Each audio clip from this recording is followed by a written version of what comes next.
જન્માષ્ટમી હિન્દુ ધર્મનો એક મુખ્ય તહેવાર છે.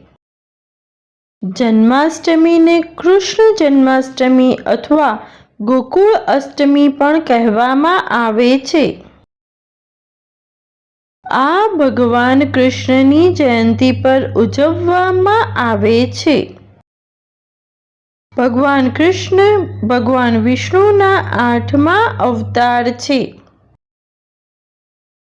ભગવાન કૃષ્ણ પોતાના હાથમાં એક વાંસળી રાખે છે અને પોતાના માથા પર મોરનું પીંછું પહેરે છે.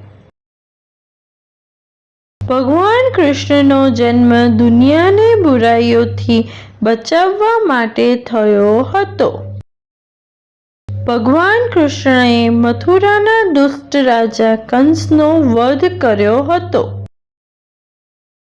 આ અવસર પર ભગવાન કૃષ્ણના મંદિરોને ફૂલો અને રોશનીથી શણગારવામાં આવે છે. લોકો ખુશીથી આ તહેવાર ઉજવે છે. જન્માષ્ટમી પર લોકો ભજન કીર્તન કરે છે. Thanks for watching. Do like, share and subscribe to my channel.